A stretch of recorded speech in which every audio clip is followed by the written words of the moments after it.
Hey everybody, it's Matty C. In case you don't know me, I'm a longtime fan, supporter, and occasional volunteer for Stand Up. Pete was kind enough to allow me to take a minute to tell you about my upcoming house concert tour. I'll be playing a series of intimate acoustic shows across the eastern U.S. in the first half of July. These shows are happening in backyards, historic buildings, recording studios, and even the former site of a World's Fair. I'll be playing songs from throughout my long career in the stick-arounds, Harbor Coat, and the Pantones. It has been a lifelong dream of mine to go on a tour like this and earn a part of my income from my music. This is an exciting but terrifying leap, and I would love it so much if you would join me out there and support me at one of these stops. You can find more information and all of the dates at phono4records.com/house shows. Pete, thank you so much for letting me share. I really appreciate it. Cheers, y'all. Matty C. Stand up. From a defabricated solar-powered garden shed in Rockland County, New York, USA, this is Stand Up with Pete Dominic. On today's episode, how to maintain equilibrium at your next kid's pizza party when you're having trouble digesting all of that cheese. And now, the podcast host who has no worries for such things because his digestive tract is like a certified Formula One engine, Pete Dominic! Oh, you know me so well, Pico. That's absolutely right. I can put just about anything in there, and it comes right on out. Folks, welcome to the show. Thank you very much for joining me. I have two excellent guests on the program today. For the first time, one of the most popular and upcoming comedians and one of the best impressionists in the country, Matt Friend, is joining me for the first time on today's show. We had a great conversation I thought was thoughtful, and he's hilarious. And then I brought on David Daley from FairVote to talk about the big SCOTUS decision that came down yesterday. Moore v. Harper, the Supreme Court upheld North Carolina ruling that congressional districts violated the state law and, more importantly, didn't destroy the Constitution while doing it. We'll learn more later on with David Daley. And by the way, I'm planning to go live with Eric Siegel, probably on Twitter, and then put it on the podcast the next day or probably right after that, on Friday, when we have more court decisions potentially on affirmative action and student loan debt. So just a heads up about that. And while I'm giving you heads up is... it's tomorrow. I may not be able to get a show up on Thursday because I am doing a speaking engagement today in West Virginia at the National Conservation Training Center, where I go every year. I'm actually going there twice this summer, talking to what's called the Native Youth Climate Adaptation and Leadership Congress, which is a great initiative sponsored by the Fish and Wildlife Bureau of Indian Affairs federal government. Helps develop future conservation leaders with skills, knowledge, and tools to address environmental change and conservation challenges to better serve their schools and home communities. It's always a real treat and honor for me to go down there. I talk with them about media and how to be responsible when digesting news, as well as counsel them on careers and help tell their stories. Really excited for that. So I may not be able to get a show up on Thursday, but we'll see. I'll probably get something up during the day. But I love it. I love, by the way, working with young people. If there's any opportunities for me to work with young people out there, let me know. Reach out to me, standupwithpete@gmail.com. And certainly a young, diverse group of people like young Native American tribal communities. This is always an amazing honor, but I would love to do more of this kind of work in the future. All right. Well, yesterday was a lot of news, a flood of news. I also yesterday had great conversations with Bill Browder and Congressman Jasmine Crockett. If you haven't heard those, go check them out. But man, there was a lot happening yesterday. So I'm going to cover the news for you. And then if you want to skip it because you don't care about this hard work I put into this entertaining, enlightening, informative news segment, that's fine. You can go ahead to 13 minutes into the show for Matt Friend. And then my conversation with David Daley of FairVote begins at 42 minutes in. All right, let's see. What do we have? First of all, the Department of Justice Inspector General yesterday reported that there were numerous and serious failures by the New York prison that led to the suicide of Jeffrey Epstein. What it looks like is they're saying is that they didn't have security on him. They looked the other way. And a lot of these conspiracies, connections between Bill Barr and Jeffrey Epstein, connections between obviously Donald Trump and Jeffrey Epstein, They sound bad. They look bad. I haven't seen any evidence other than those weird connections that they have with Jeffrey Epstein, that they had him murdered. I mean, some people are saying somebody told the cops to look the other way. I don't know. But the bottom line is this report yesterday says there were numerous and serious failures. And speaking of numerous and serious failures by government, there was also a new Senate Homeland Security Committee report that came out yesterday that says the FBI, the Department of Homeland Security, and other federal agencies downplayed or ignored a massive amount of intelligence information ahead of the January 6th attack on the Capitol. They looked into what they were hearing and seeing and learning and watching in the run-up to it, and they said that they, again, looked the other way, that it was a massive intelligence failure, the January 6th attack on the Capitol, according to this new Senate Homeland Security Committee report. So that is also a very interesting story. Donald Trump and Ron DeSantis held dueling events in New Hampshire, and Ron DeSantis in new polling is way down to Donald Trump. And my guest, comedian Matt Friend, does impersonations of both these guys arguing with each other in our conversation today, so don't miss that. Here's some good news. Construction has started off of the Massachusetts coast on the first giant wind farm off the U.S. coastline. I think that's really good news. That was in legal purgatory or hell for a long time because rich people, even liberals, don't love windmills. They don't like to see them because they suck. All right, well, the U.S. identified that Florida and Texas have its first cases of local malaria transmission in 2 decades. There's like 5 cases in each state, I guess, and apparently Governors Abbott and DeSantis said that everybody there is armed so they can just shoot the mosquitoes to protect themselves. That's what they're going to do there. And the big story on Donald Trump is that yesterday, of course, CNN had this audio clip that they published, which had the former disgraced president referring to highly confidential material and secret information that he could no longer declassify to those people. And now, you all heard it yesterday, I'm sure. Now he's saying today he is trying out a new defense. He's singing a new tune. He's saying, listen, I would say it was bravado. If you want to know the truth, it was bravado. Okay. I was just holding up papers. I was talking about them. I didn't have any documents. Okay. I did nothing wrong. I just held up a whole pile of, my desk is loaded up with papers. I've got papers from 25 different things. And at one point, apparently he gestured to the seat next to him on the plane where there was a stack of various papers, newspapers, copies of his speech, printed out of articles. And he grabbed some from the pile and placed them in front of him, moving them around as he spoke and offering kind of physical reenactment to the reporters on his plane of what he said was occurring on that audio tape. So if that's going to be his defense, good luck. National Security Attorney Bradley Moss says that a bravado defense in which Trump claimed he was exaggerating the importance of papers that were not actually classified could be a difficult sell in court. 1, they're not charging him with retaining that document, he said in a text message. 2, the relevance of the comments in the audio are they speak to Trump's intent and awareness of the limitations on his ability to have and share classified records. And 3, I have no reason to believe Smith would have included this issue, Jack Smith, without getting clarifying testimony from the various witnesses. So that's just one analyst's take on it, but I wanted to give you a little bit of perspective. Let's see, what else? Roseanne Barr was on a podcast, and she apparently said that 6 million Jews did not die in the Holocaust, but that they should die right now because they cause all the problems in the world. A lot of people took her on face value. I did not.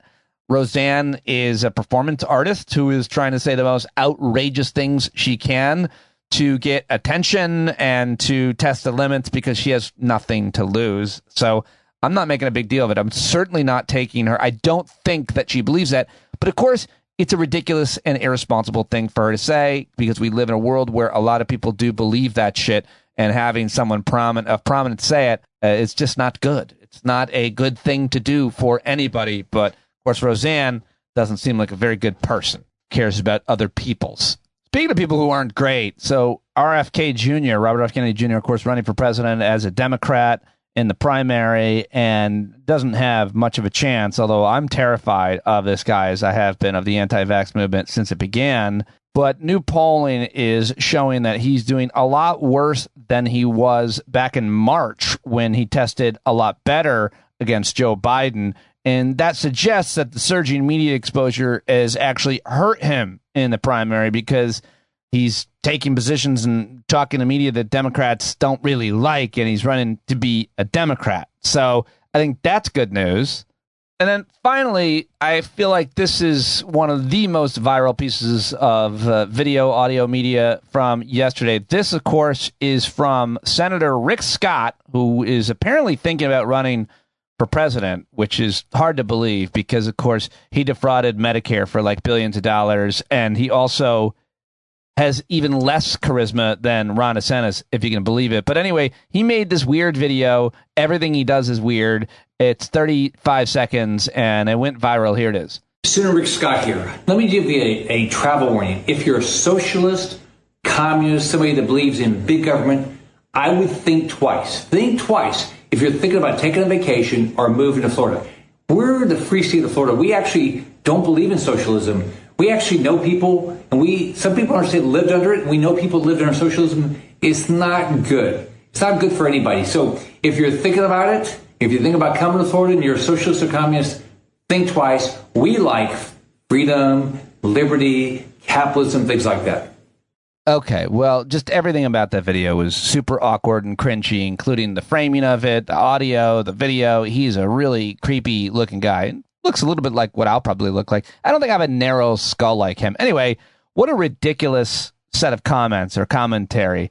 I think no matter what you believe, but government economics or politics, or if you have no ideology at all, you're ignorant, you're apathetic about it, we should all just go down there and have a communist march, like just signs and funny, just have some fun somewhere in Florida, maybe Disney. There's thousands of people with signs saying, I love communism, I hate freedom, hate it. Because he said, we love freedom. Oh, yeah, we don't. The rest of us don't love freedom. The reactions were hard and fast. John Fugel saying, I think Rick Scott just banned firemen, U.S. troops, and people on Medicare from spending time in Florida. Kevin Cruz says, we've seen photos of literal Nazis holding public protests in Florida. So, of course, Rick Scott is more concerned about communists. All right. Bob Seska, the American economy is mixed, part capitalist, part socialist. And if Rick Scott doesn't like the socialist part, he can feel free to give back all the federal aid Florida receives. Without socialism, there wouldn't have been a Medicare program for Rick Scott to enrich himself on. And finally, Shannon Watts of Mom's Demand says, Florida is the second highest state in the nation with the most welfare recipients, including SNAP, TANF, and Medicaid, and also has the second highest number of Social Security beneficiaries. So kind of ironic or hypocritical that Rick Scott is saying what he's saying about socialists. All right, well, that's all the news I've got for you. And remember, I can't do this without your support. So please sign up for a paid subscription right now. Go to standupwithpete.com or patreon.com/Pete Dominic right now. It's time to get to my first guest. It's his first time here on the show. A couple people suggested that I get him on. He is one of the best celebrity impersonators. He does so many different voices, over apparently like 200 impressions, and also doing really well as a stand-up comic.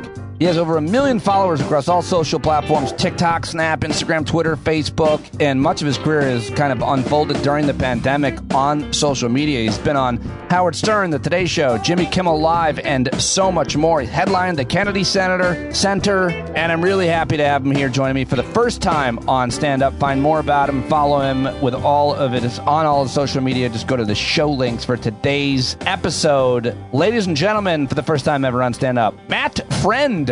There he is, Matt Friend. Welcome to Stand Up. Congratulations on your meteoric rise.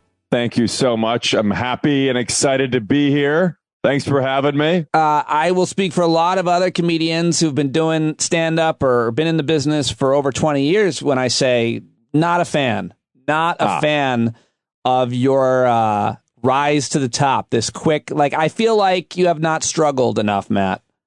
You know what? That's up to you. It depends on how you want to look at it. Yeah, that's my issue. Well, this is where you go right into your childhood abuse issues. But I mean, the truth is, like, you really did. You're young and you started, and here you are on like every major show. How did you get into it so fast? I mean, you've been doing impressions your whole life, I guess. Yeah, no, it's been a crazy, couple of years. I just turned 25 2 days ago. Damn. Happy birthday. Not happy about that, but whatever. I feel like I'm old now.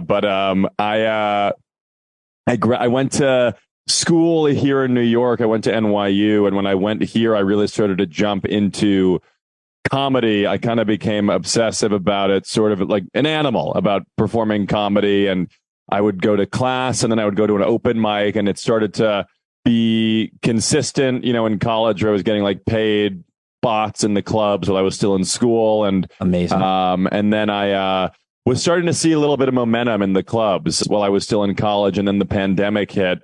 And when that happened, I found myself sitting at home and I needed something to do, a way to pivot. So I turned to social media. Truth Social and Parler were the biggest ones. I don't think they were they there during the pandemic? I don't know. Maybe they were, but no. But I turned to social media, and the first thing I did was I made a mini late night talk show with my friend from college, and we did over 50 episodes of this kind of a talk show thing. And then I turned to social media, and that's where a lot of the momentum in my career has happened, and getting discovered by people. I know we're going to talk about it a bit today. And then other than that, just doing impressions as a kid and obsessed with comedy as a little kid. I grew up with YouTube. So all these old talk shows were literally at my disposal. I love Johnny Carson and Sinatra and Don Rickles and all the old school 50s, 60s Rat Pack entertainers, the Dean Martin roasts. And now here we are, and I'm doing stand-up, and it's crazy. So you were a student of comedy, even completely. as a I still am. Yeah, for sure. Always are. End of life as well. Yes, absolutely. But as a young boy growing up, you were totally into it. Why? I don't know. I mean, I watched Austin Powers when I was 4 years old, and that's the movie that got me really hooked and obsessed with comedy, as I talk about in every interview I do. But it's true, and I started doing impressions of like Dr. Evil and Fat Bastard and Goldmember, and I don't know what it was about that movie. My parents let me watch it, and ever since then I kind of fell in love with it. And then I started just talking like my grandfather. Hello, Don Levinson. I can't believe it. And my uncle and people, or parents, teachers, and it kind of starts with trying to make your parents laugh. You're not really, sure, yeah. I mean, I think my parents probably were making, my dad certainly making both my parents make me laugh. But by the way, I think it's your worst impression. I don't think that's a great Don Levinson. You think so? I mean, I feel like he's a bit more gravitas than what you. I think he might. Did you see the video of us, the two of us? Oh no, I didn't know it existed. I was joking. I think you might have been stalking my family. Actually, I've been stalking you. I have been. I like to prepare for the people I'm talking to, and yeah, exactly. And no prep needed for someone like yourself. But You're amazing. But still. Yeah. I mean, you want to know as much as you can about a person. Which, speaking of, you mentioned Levinson. You grew up Jewish. You're religious.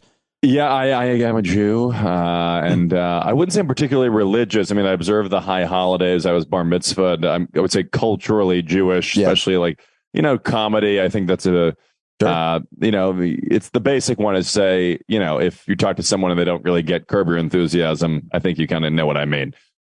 So yeah, I'm totally Jewish. Absolutely. I think that, and that's where listeners end the podcast, I guess. Oh, no, we love the Jews. A lot of Jewish listeners, of course. We love the Jews, right? Love the Jews. We love the Jews. They're so great. How much do you do one of the best Trump impressions, obviously, out there. Thank you. How much do you live in the head of the people that you're impersonating? And because, especially with Trump, because we know so much about him, you have to think about what he would say. You really become... Yeah. So I'm Daniel Day-Lewis. I'm full on method, You're sexually assaulting in your free time then? I don't think Daniel Day-Lewis was accused of that, to the best of my knowledge. No, I meant Trump. If you're I see what you mean. You got to clarify for the listeners here what you're talking about. But that's interesting. You don't want to be a psychopath. Like, I'm not walking. Actually, there is an element of being a psychopath to doing impressions. I mean, now that I think about it, I mean, my sister referred to me recently as a glorified parrot. I mean, the practice is speaking like someone else. So, I mean, it's not like I'm at a restaurant, as John Oliver going, "Can I please have the fucking burger? Thank you very much." There has to be a limit to when you do it, but it's an obsessive skill, I would say. Yeah, and you seem like an obsessive guy in terms of the amount of work that you're doing. You must be. I mean, like you're on every single platform. We'll get more into that in a minute. I mean, you mentioned John Oliver and you mentioned Daniel Day-Lewis, and let me connect it to, because what I love most about you is you do these impressions, but you actually do them for the person to their face. Yeah. And you live in New York. And I met Daniel Day-Lewis at the White House Correspondents' Dinner years ago, but I never would have had the balls. I didn't do an impression of him, much less would I have done it. So how many times have you just bumped into somebody at an event or even on the streets of New York? People think I'm a stalker. So let me explain to the audience listening. I have been meeting a lot of the celebrities I do impressions of, and that's how I've largely become known on social media. And people think I'm like Harvey Levin, TMZ. You know, I don't know. I know where all these. Maybe Kanye was right about the Jews. We just have a heightened awareness of where things are happening in the entertainment industry. Right. No, but it's honestly completely random. It was crazy. Like a year and a half ago, there was about a 4-day stretch where I met like 3 of the people I do impressions of on the street in like just quickly. I mean, I met John Oliver, Andy Cohen, and like Rami Malek within the span of I think a couple of weeks. The John Oliver one was funny because that was one of the 2 that was planned, where we were at the same comedy club on the Upper West Side, and I went up to him at the end of the set, and I was like, Mr. Oliver, I'm a big fan. I was wondering if I could get a picture. He goes, okay. And I was like, do you think we could do a little bit together? He was kind of shrugging, and before he could make a decision, I just go, good evening and welcome to Last Week Tonight on the Street. Who better to do this with then? And he goes, honestly, it's not bloody bad. And I was like, John, what do you think of this impression? He goes, honestly, it's the first time it's happened, and I do rather hope it's the last. So that was hilarious. And I met Goldblum. That was the best interaction ever, the Jeff Goldblum one, where I bought a ticket to see his show. And then him and his wife were aware of me, and I didn't know any of this would happen, but he sees me at he does these jazz shows, and he plays piano. It's the most mystical, amazing thing ever. Mystical is the right word, by the way, for Jeff Goldblum. And he brought me on stage, and we did a whole Goldblum thing, and it was insane. And it's funny because I just did him on The Simpsons and for Family Guy coming up too. That's so it's unbelievable. I remember way back, you're probably talking about Stand Up New York, where you saw John Oliver, and I remember a comedian named Elon Gold, who's Elon Gold. Yeah, he did the first ever impersonation I ever saw of Goldblum, and I just remember he would say, and now Jeff Goldblum eating a banana.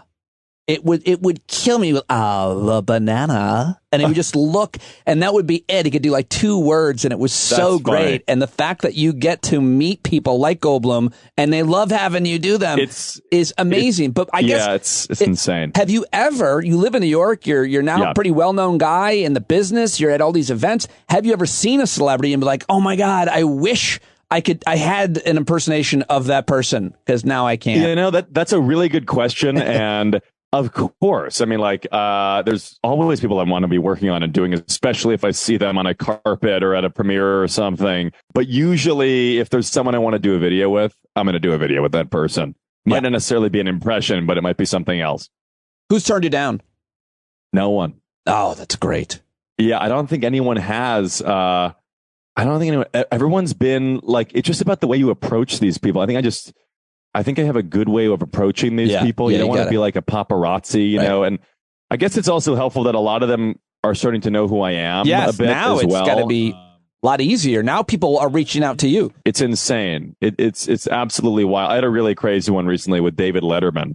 I saw him on the street, and people just don't believe it because it just seems too crazy. I literally walk outside of my apartment, go for a coffee walk, and as I do all the time in the afternoon in New York, and then out of the corner of my eye, I'm like, holy shit, that's David Like, it was literally just David Letterman walking with some woman who might have been his assistant or something. And then I went up to him and I told him I was a comedian, and then we did the thing, and he was like genuinely freaking out about the Stern impression. And then it was funny because Howard actually talked about the interaction on the air the next day. And he goes, I got a text from David Letterman, right, that he ran into Matt Friend, right? And I think Dave thought Matt was a deranged homeless person, right? Hey now. I mean, it was like hilarious. He said, hey now at the end? No, I just tag it. It's like a Tourette's thing. I don't know how to stop. Yeah, right. That was the funniest. He just ends all of his sentences. This is my new bit I'm doing on stage tonight. This is Howard Stern at the doctor's office. Howard Stern at the doctor's office. Howard, open your mouth. Well done. Now, when you're performing, when you're doing stand-up, how much of it? I mean, do you work impressions throughout the whole thing? Yeah. I'm doing a full hour now, so I'm going out on the road. I'm doing a tour, like a mini tour. The tickets are on my website, mattfriend.com/standup.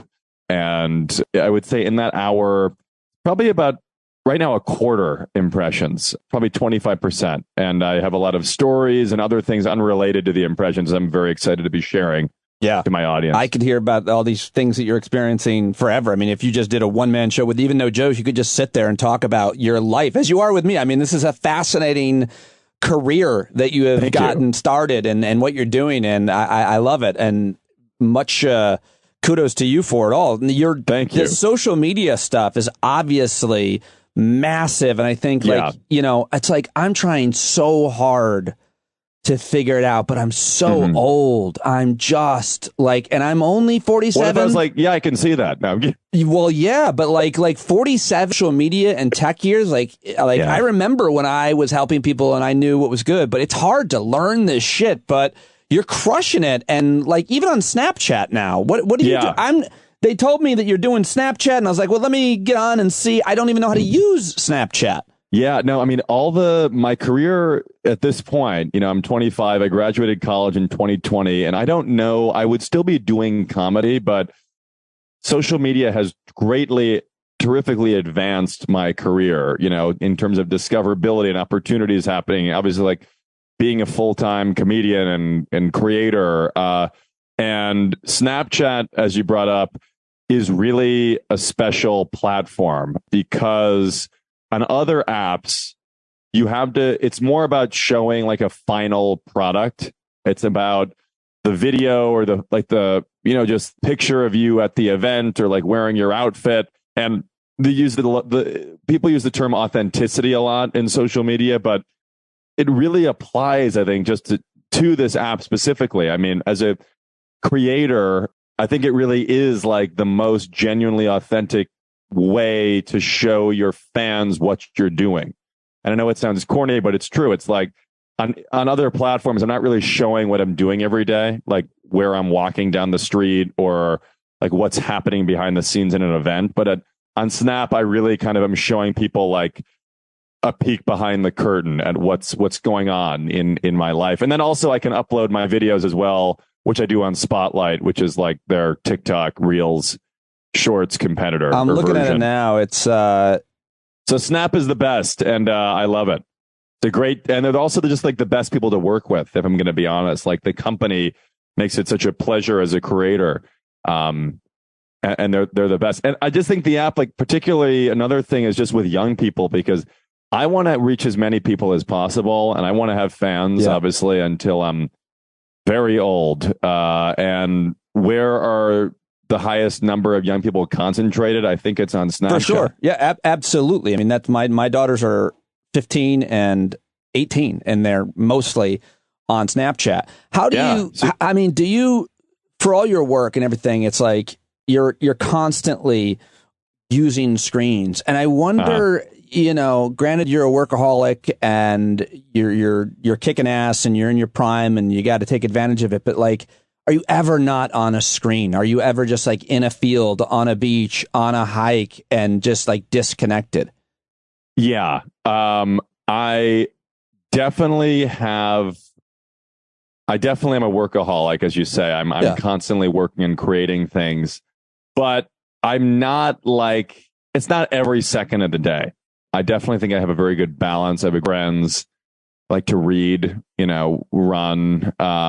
I think ultimately you'll die. Like you'll just go crazy if that's all you're doing. I don't honestly, like, I know I posed it like it's a judgment. I'm pretty open-minded about it. I'm wondering, but it's the reality though. It's what you have to do. Like you have to find what works best for you and how you're able to like process it. Like I've struggled with it, like there's like a stress that comes with being on the screen all day and being on social media, and like you see all these things and there's comparison and all the things that people talk about on podcasts and interviews. Like I definitely experienced that because I'm a human being, But at the same time, like, you have to also find a way to separate a little bit. I have to be creating content. For me, I need to be reading the news, knowing exactly what's going on in pop culture constantly every second of the day.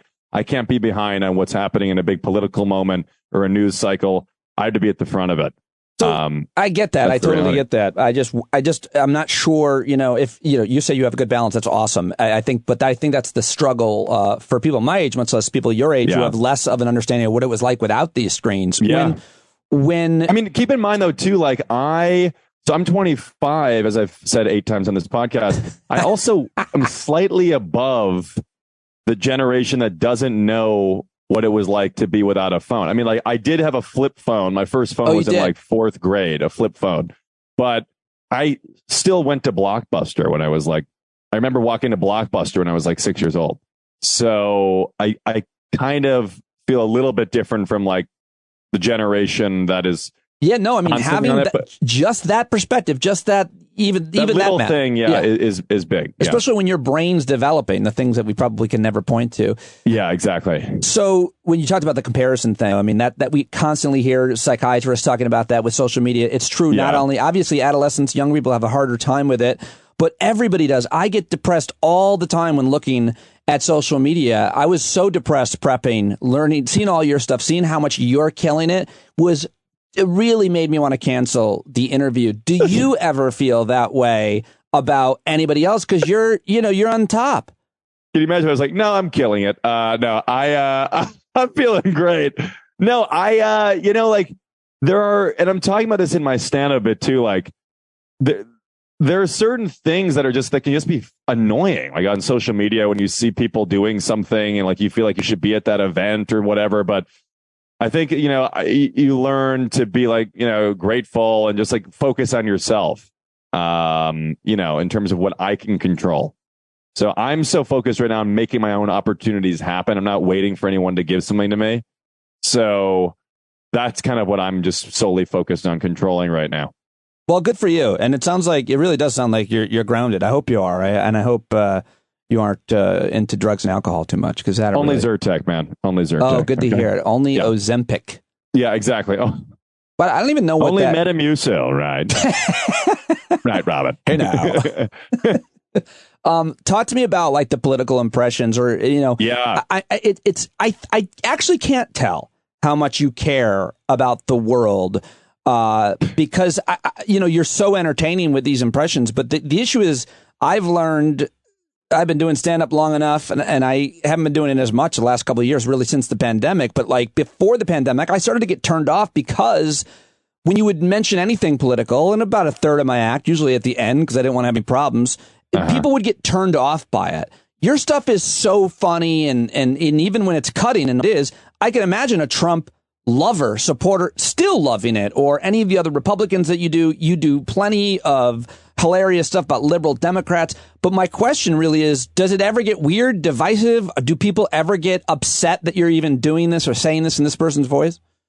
It's funny because first of all, thank you for the kind words.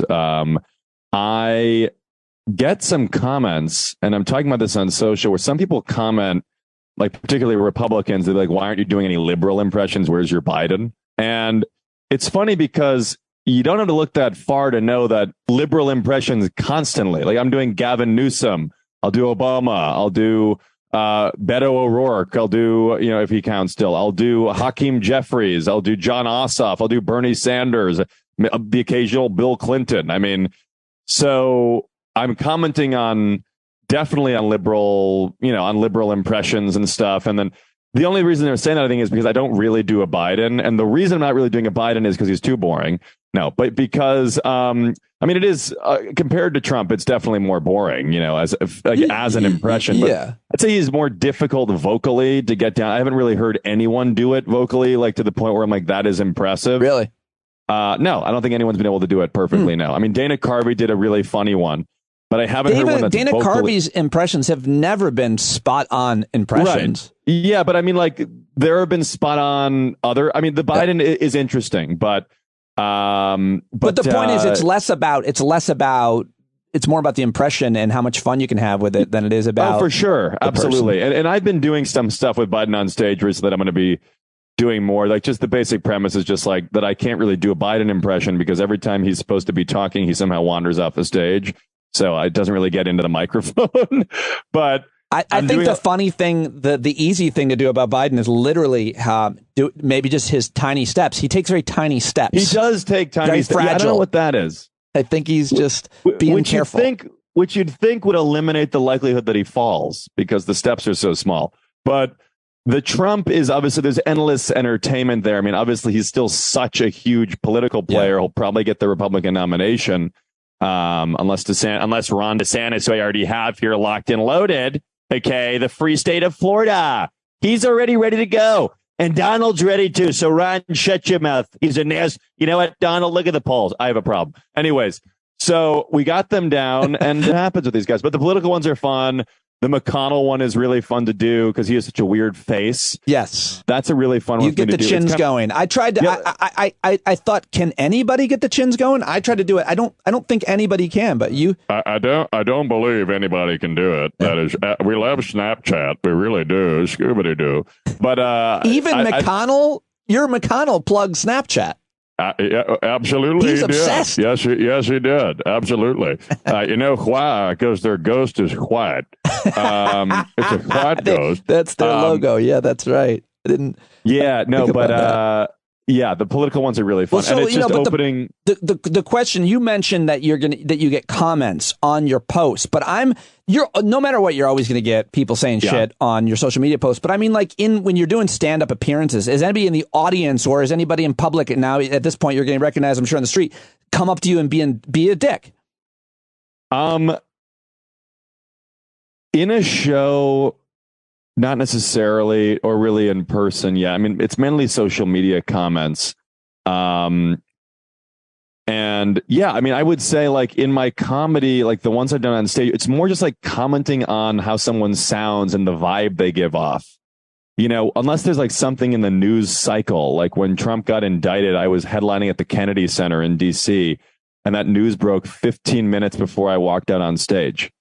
So I was kind of figuring out a way to comment on it, like literally 15 minutes before the show. So I was like, now, Trump just got indicted, or a burden? I wouldn't say it was a burden. I mean, it was a gift. I was just trying to figure it out like before. Yeah. And then I had to also like remember the rest of the hour. But so that was interesting. But I mean, there's just different approaches with comedy. I mean, like there's the Johnny Carson approach. There was a great Barbara Walters interview where he was like, why would I want to piss off half my audience? I wouldn't want to do that. And he said, there's a real danger as a performer. If you think you're self-important, he's like, there's a real danger there. And Carson really thought that like it wasn't the role of entertainer, but then obviously the world has changed where like commentary, I would say, is maybe arguably more required. I mean, like, I disagree. I disagree. And I'm a very political guy and I've been covering politics forever. But I think that both are true. Why can't both be true? The idea that you do comedy never needs to be that you have to have some kind of an opinion that is speaking truth to power. It's not a requirement. It's great if you do. It's fine if you don't. The idea that you would go on stage and be hilarious, like Brian Regan, for an hour and not comment on some kind of controversial topic. What's wrong with that? I don't think anything's wrong with it. I think like each comedian should be able to do their own thing. Yeah. And I just mean like in terms of show ratings or whatever, like how Colbert's show became really popular. That's true. That's during the Trump presidency. And obviously when Kimmel got more political, I think that maybe helped. So I don't know. It just depends on how you want to look at it. Well, no, you're right about that. If you're talking about ratings, but obviously there's something to be said though, for just like comedy being comedy. Sure. And like, not being so offended by a political impression. It's like, I'm doing a Trump impression and I'm like, you don't understand. I'm literally like basically saying the exact shit that he says. Like, it's like, I'm not really exaggerating. I'm just not exaggerating. So like the occasional exaggeration, but, do Trump supporters love your impression? Do you mostly hear? I mean, I think some of them do. I mean, I'm sure some of them do. Yeah. Yeah. I think, by the way, my favorite two comedy specials might be Jerry Seinfeld's I'm Telling You for the Last Time, which is on HBO, which was completely non-controversial, and hilarious. And I love Dave Chappelle's Killing Him Softly, one of his first specials. Yeah, it was great. And two great ones. Yeah, two very different types of, one person's obviously a lot more commenting on It shows a wide culture. range there in your taste. Do you feel, I mean, I don't know how often you get this question, but how concerned do you get now that you've gotten so big so fast about losing it in any way by saying something that is somehow deeply offensive? Is that something that you're concerned about? No. Well, so I get it, and I'm not really either, and I wonder why you're not, because we hear so often from comedians, I can't say anything anymore, and I'm like, what? I mean, the people that say that, I mean, Mark Maron was really insightful. He's like, those people, Mark was like, people say that a lot of these comedians are like, we can't talk about anything anymore, but that's just because you can say whatever you want now, it's just that there might be consequences, and also just like come up with a new idea. I just don't agree with that at all. It's just like, you're not creative if you're talking about like one of the couple of subjects and just that everyone is like, that is like kind of controversial and just barely, offering any new insight. You're just kind of saying shit that's going to stir up controversy. You're not being creative, So I think there's a lot to talk about. There is. You're just like dumb if you say that, honestly. Like, it's like, unless your style of comedy is Don Rickles and you want to go like into the audience and just like use all the racial slurs or whatever. And with Rickles, it was hysterical and that was the time. But it's a different time now, and it's like there's a lot of other things you can talk about unless you want to be Don Rickles again. Matt, I really didn't want to like you. I really didn't, but I like you, and I'm really happy for you. Let's end on a thoughtful, fun note, which is maybe, I don't know, how about who's the nicest celebrity that you've met, that you've impersonated, or some, what's the best, one of the best interactions? What if I was just like, you know what, the CEO of Snapchat, Evan Spiegel. No, I just keep plugging stuff. I would say the best celebrity that... Listen, the Goldblum interaction was unrivaled. Can you do an Evan Siegel, by the way? I'm working on him. I actually have a Tim Cook, the CEO of Apple. I can't Good believe morning, that. Cupertino. That's hilarious. But the Goldblum is crazy, and then I would say the Stern stuff is wild because historically he's never liked an impression of him, and he's been hard on people who do impressions, I guess, and just him like being so welcoming to me and the stamp of approval is just kind of insane. Sure. It honestly, it's the only thing I've had where it kind of feels like how I imagine it might have been like with Carson waving you over or something, or like giving you like a little sign. I mean, it is Howard Stern, so it's pretty wild. That's great. I'm glad to hear it. Congratulations on your success. I appreciate you joining me. I hope to run into you in person at some point. And thank you very much, Matt. Congrats. Thank you. You're a great interviewer. Thanks for having me. Thank you. All right, good stuff. Matt Friend, go check him out. All the links to all of his social media, including Snapchat, are in the show links. And you can go to mattfriend.com to learn more. Now it's time to get to my second guest. I'm two guests on today's show. He's a senior fellow for FairVote and the author of Ratf, the true story behind the secret plan to steal America's democracy, which helped spark the recent drive to reform gerrymandering. His second book is Unrigged, How Americans Are Battling Back to Save Democracy. He's working on a third book now. He is a frequent lecturer, media source about gerrymandering, former editor-in-chief of Salon.com, former CEO and publisher of the Connecticut News Project. His work has appeared in The New Yorker, Washington Post, The Guardian, New York Magazine, The Atlantic, The Boston Globe, and so much more. Follow him on social media. Learn more about David Daley in today's show notes. Always happy when he joins me. I always learn a lot from him. So let's do it right now with David Daley of FairVote. There he is. Welcome back to the show. So glad you're available. We have to talk about this boring but probably most important issue. Moore v. Harper. The Supreme Court has decided that apparently the Constitution actually matters in this case. Not always, but in this case. There were a lot of concerns about this case. It really would have changed pretty much everything, right? Boring but important. Yeah, I guess that sort of sums it up. I am the broccoli of democracy analysts. I get called on when it is boring but important. No, but you are absolutely right. I mean, because this is what the Supreme Court so often does, right? They make these little changes in these boring but important cases, and it remakes American democracy as we know it. Yes. They were staring at one here that essentially had the capacity to undo 3 centuries of a system of checks and balances and the entire history of judicial review, and effectively could have made gerrymandered state legislatures around the country the sole arbiter of election law and election procedure and redistricting. And that would have been a really dangerous and ahistoric and frightful, bonkers idea.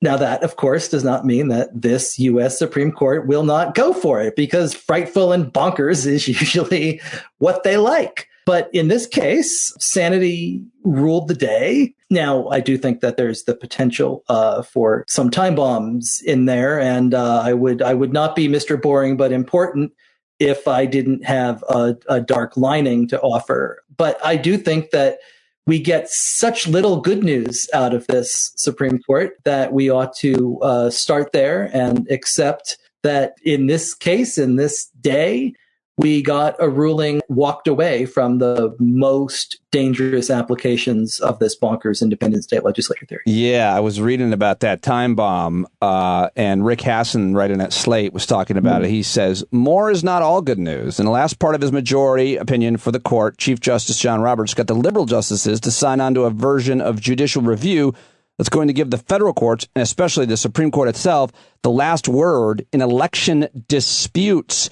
The court held that, quote, state courts may not transgress the ordinary bounds of judicial review such that they arrogate to themselves the power vested in state legislatures to regulate federal elections. Now, David Daley, I'm not sure what that means, but I understood the first part of that paragraph, and I think that's what you're talking about in terms of a possible poison pill.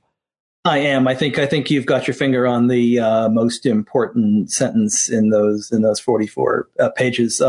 You've always got your finger in the right place in these Supreme Court decisions, Pete. Maybe that is your transgression. You get me at 5 o'clock, and I'm a little wacky. It definitely is.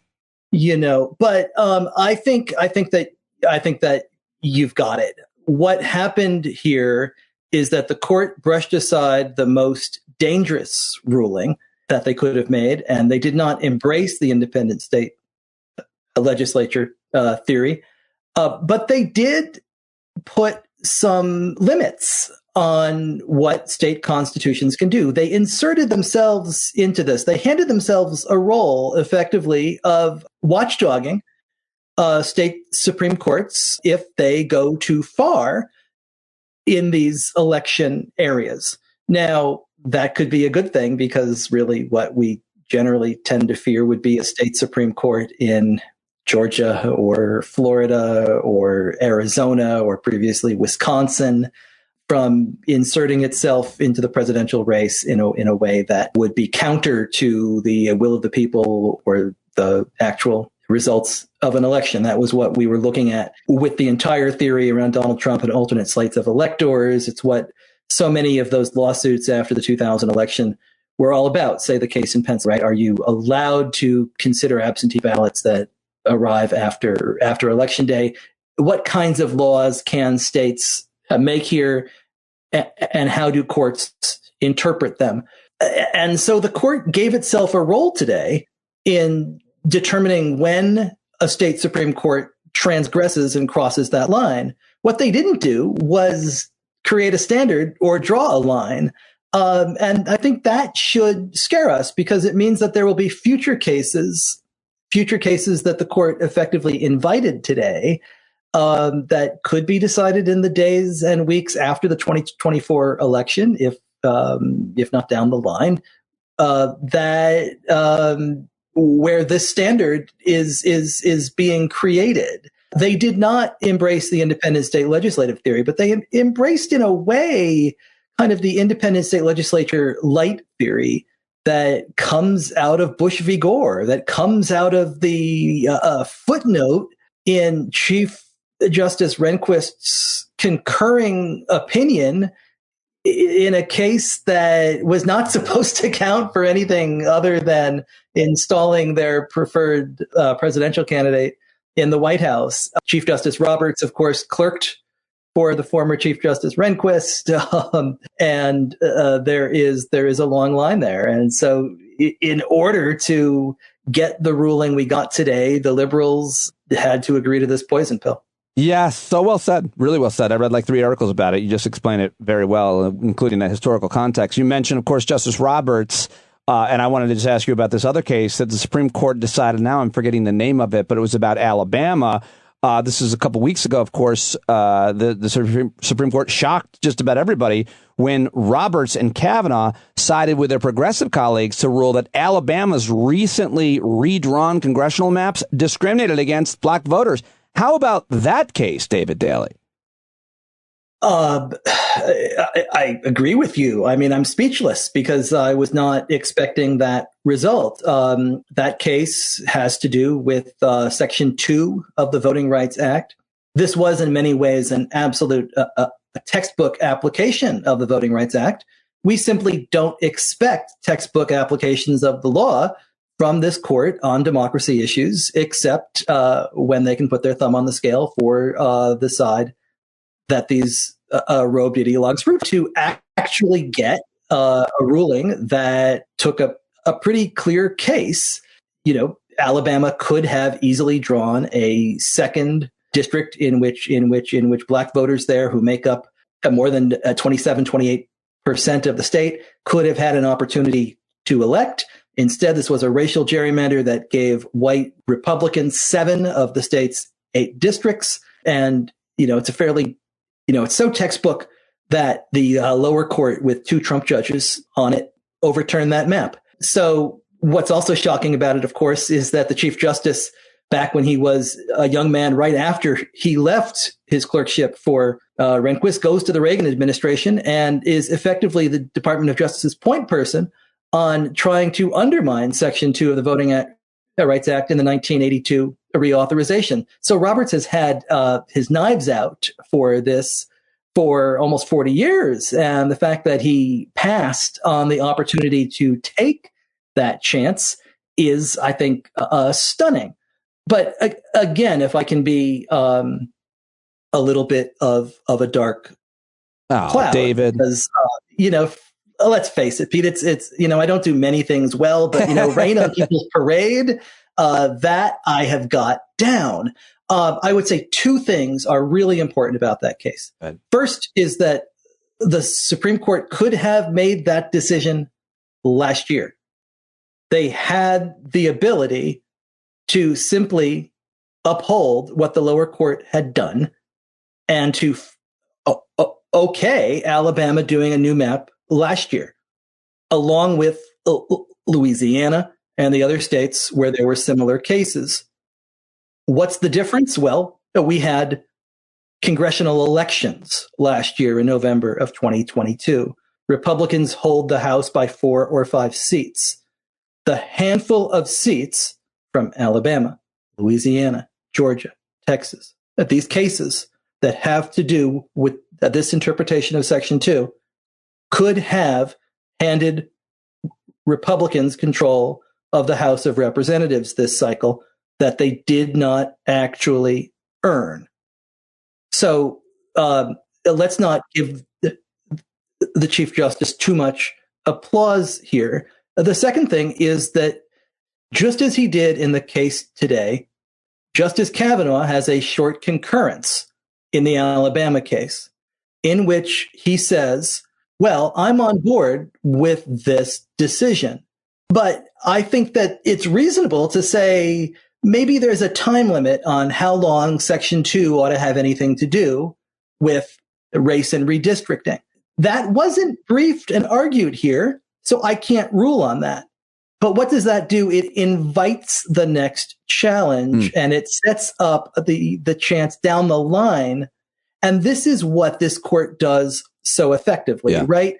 I think of it as their version of the Rocky Horror time warp. It's first a half step to the right and then a leap to the right.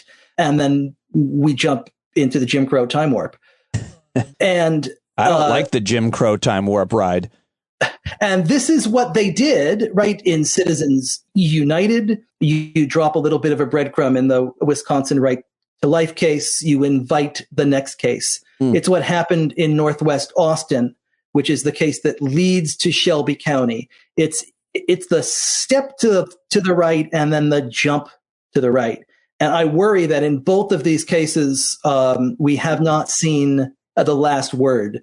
The leap to the right could still be coming. Yes, right. That's a great way to tie them both together. That they've left open an opportunity, a loophole, a possibility, poison pills to potentially tear it all down further. Voting rigged for one side. What else are you? I know you're working on this new book, David, but what else are you looking for the upcoming elections? I voted in my primary today here in New York State, and I don't know exactly what's happening right now. I mean, I think I told you before, in my town, they redistricted my town. We had the most local gerrymandering scam that you could ever imagine. So it happens at all levels of government to rig the elections. What else are you watching either at the Supreme Court or with the issue that you know more about than anybody else, this gerrymandering districts and voting for this upcoming election?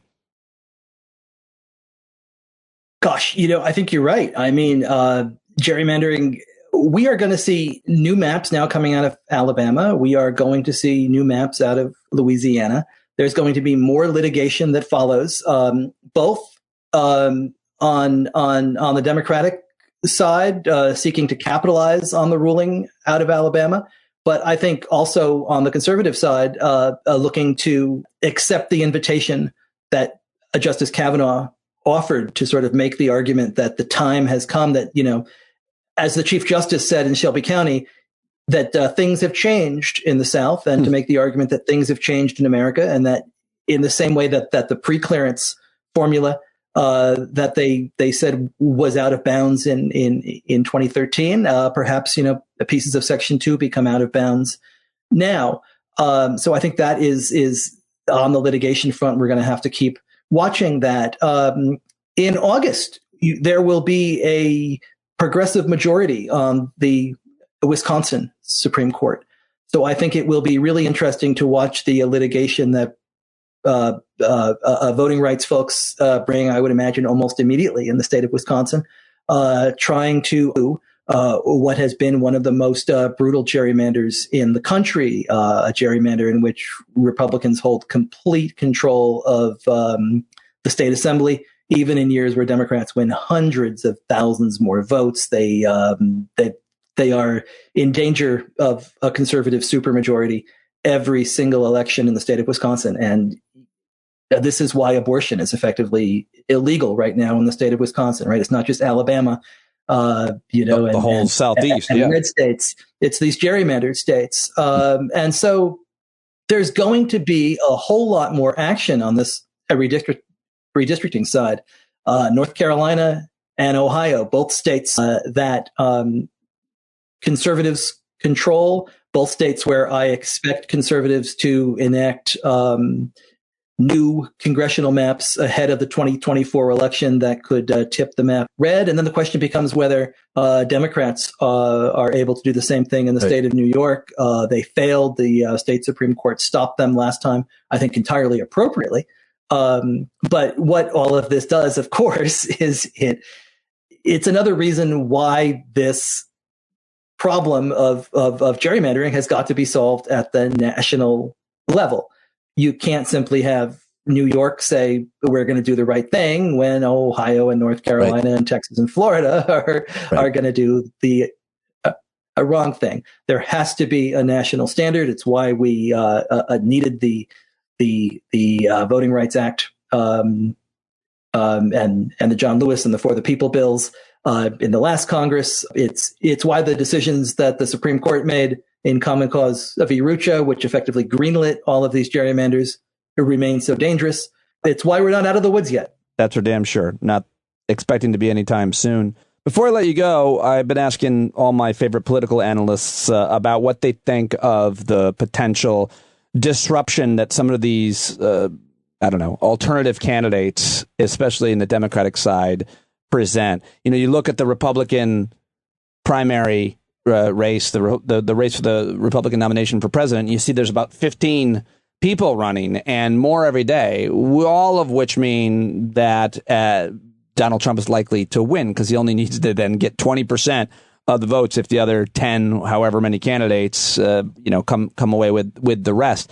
So he still looks, even though he's been indicted 17 times, or could be by the time of the election, like he'll be the front runner.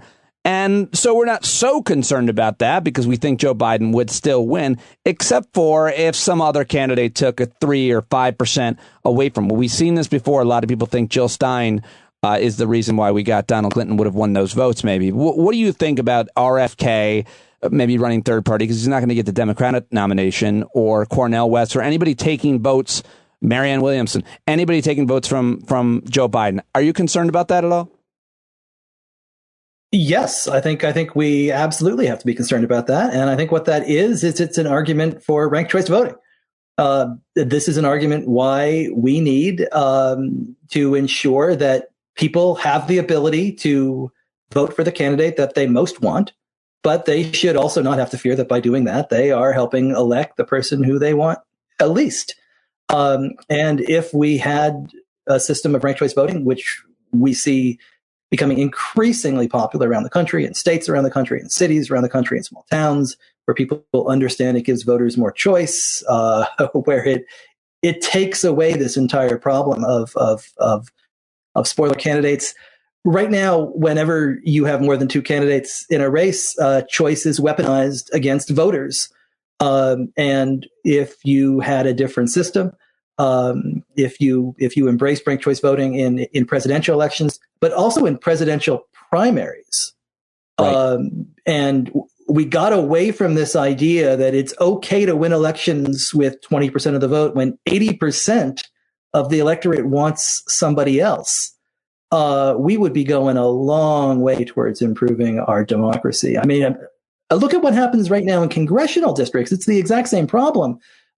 We have so many gerrymandered districts wired for one side or the other, in which somebody wins a low turnout August primary by appealing to the base with 32% of the vote. It's how we got Matt Gaetz. It's how we get all of these election deniers in the first place. So our democracy is knotted up in multiple ways at multiple levels, and there's a lot of structural fixes what we have to do. But I mean, RCV would really take all of the sting out of what it is you're talking about here. Yes, absolutely. And you've been saying that for a long time, and it's not a radical idea. As you mentioned, a lot of states are, and more are coming to it. But it's a heavier lift, I think, for the presidential elections, right? I mean, that would take it would take a federal lift. Yeah. That's right. But I mean, I think what happens is voters in New York, in California, in Utah, in Alaska, in Maine use it and like it. They want to use it in every election. And as they talk to their friends about it, they say, well, look at what I get to do. Well, yeah. Why can't I do that? And that's the question that we ought to be asking is, why can't all of us have a better way of voting? Very well said. Very timely. As always, I really appreciate you joining me, David Daley. Always excellent. Thank you so much for sharing your brilliance with us, sir. Anytime at all, Pete. Thank you, my friend. All right, there he goes, David Daley. Check him out at FairVote, fairvote.org. Great organization. Follow him, follow them on all the social media. You can find out more in the show links. And that's all I've got for you today. I may or may not get a show up tonight or tomorrow morning. We'll see. I'll get something up at some point Thursday. I hope to see you at our hangout on Thursday night. Remember, the show is free, but it isn't cheap. It costs a lot. So if you can send in $5, sign up for $5 a month or more. And many of you pay a lot more. It is so appreciated. Go to patreon.com/Pete Dominick right now. I've been trying to end on a quote every day, and I've gotten very interested in self-pity recently. I realized that in my life, I've spent too much time feeling bad for myself when things don't go my way or aren't working out for me, and I sulk and I pout, and at times I even have waited for people close to me to notice. And I've recently realized how terrible of a quality that is, and started working on it, thinking about it, meditating on it, learning about it, being more stoic, and don't want to be vulnerable, don't want to lie to anybody about where I'm at, but I think that that kind of self-pity is really unhealthy and bad. Helen Keller said self-pity is our worst enemy, and if we yield to it, we can never do anything wise in this world. I like it. And how about this? Stephen Fry, even better. Self-pity is the worst possible emotion anyone can have, and the most destructive. It is, to slightly paraphrase what Oscar Wilde said about hatred, and I think actually hatred's a subset of self-pity, and not the other way around. It destroys everything around it except itself. Stephen Fry, very good. All right, thank you, Helen Keller. Thank you, Stephen Fry, and thank you for listening all the way to the end, you bumblebees, you. John Carroll, take us away. Better stand up, show your face of every color, yellow, black, red, and brown. She's the place where every lost child will finally be found. There's only one thing to do before we stand our ground, and that's stand up, stand up. Well, the founding fathers saw a land for all. They had to stand up, they had to stand up. They had a keen imagination for a crystal ball, drawing all the plans of a stand up. But all they had to go on was the time they were in, with other causes for laws, and since they weren't even sin, they knew that change was gonna come before the change could begin. They had to stand up. All right, they had to stand up. We got to stand up. We got to look the devil square in the eye. We gotta let him know it's his time to go, and make it clear when all we hear is a lie. Why you lying awake wondering where the money all went? It'll be the cost of freedom that'll go unspent. You can see him flee the scene of that experiment if you stand up. All right, we got to speak up, we got to reach up, and raise your voice in every way you know how. Don't be toes up, you got to show up. Ain't no better time to do it but now. No need to pledge allegiance to no wanton tribe. Rise up, show obedience to the voice inside, and listen well and it'll tell you not to run and hide. It says stand up.